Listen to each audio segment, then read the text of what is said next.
Hello, Bishop Walsh here. It's Wednesday, May 14th, and it's a week after the time the conclave began.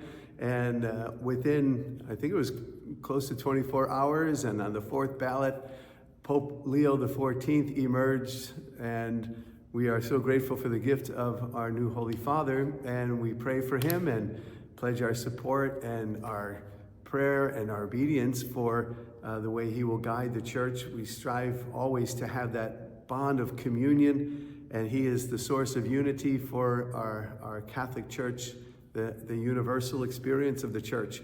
So it was wonderful to be with our priest on retreat last week when that happened. It was a special moment for us, and now I'm here on retreat with the Region 6 bishops in this beautiful chapel here, and a time for continued renewal and refreshment and fraternity with brother bishops from Michigan and Ohio.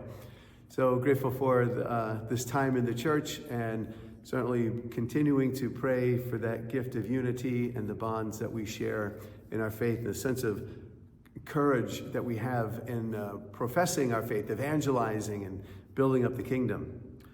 So a couple of things coming up. It is confirmation season. I've been enjoying traveling the confirmation circuit thus far. I love that opportunity to spend time with our young people, the children, and their families who are receiving the sacrament, and looking them in the eye and just seeing that freshness and that newness of what that experience is like for our third graders, and the ripple effects it has on others around them as we celebrate and are reminded of how animating those 7 gifts of the Spirit are in our own lives as well, and how we should have that unique commitment to Christ in receiving the Holy Eucharist, and how that takes precedent in our life. That should be a number one priority as we celebrate the Mass, and everything that will flow from receiving Jesus in the Eucharist on our journey of faith. It's so important. So I love the confirmation season, and on Friday when I leave here on retreat, I'll head up to St. Francis Xavier in Petoskey to celebrate the sacrament of confirmation and First Eucharist. On Saturday, I have 2 of them. I will be traveling over to St. Anne's Church, All Saints Parish in Alpena, and then head up to St. Ignatius of Loyola in Rogers City. And on Sunday, I will be going to Cadillac in the afternoon to celebrate the confirmation at St. Anne's. In the morning near Cadillac, there's a camp called Camp Joshua. I'll be celebrating Mass for some of the young men who are at that camp.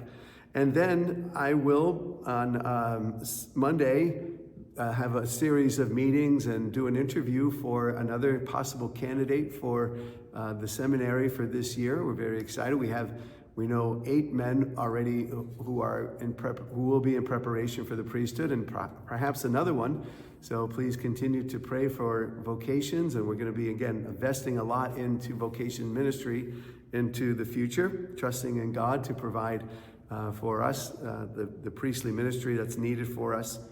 Also, then on Tuesday, I have a Mass with Catholic school administrators.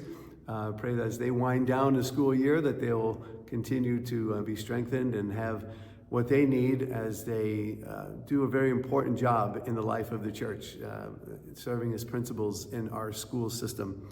And there's also a Native American subcommittee Zoom meeting. I'm on one of those committees in the USCCB, and it's my first time plugging into that. And there's another one that I'll be going to in California later in the fall. I'm going to be on 2 different committees, one for home missions and one for a Native American committee. And on Tuesday, also, the first of our 6 vicariate meetings for pastoral planning. So we put a lot of time into preparing a kind of an overview of the 2009 report and some updated statistics, and making a presentation at each one of these vicariate meetings, and then getting feedback and dialogue about our pastoral planning. It's a very important part of where we will kind of try to shape a vision for the future.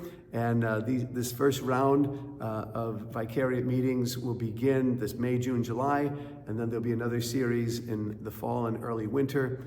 And we're just praying for discernment and the gift of collaboration and united sense of where God is leading us. So the first one is going to be in Gaylord on Tuesday.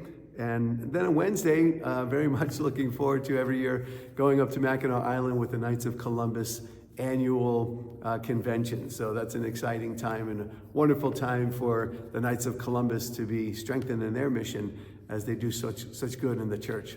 So thank you for checking in today. Hope you have a great day. Again, continue to enjoy this beautiful Easter season, and our song is Alleluia. God bless.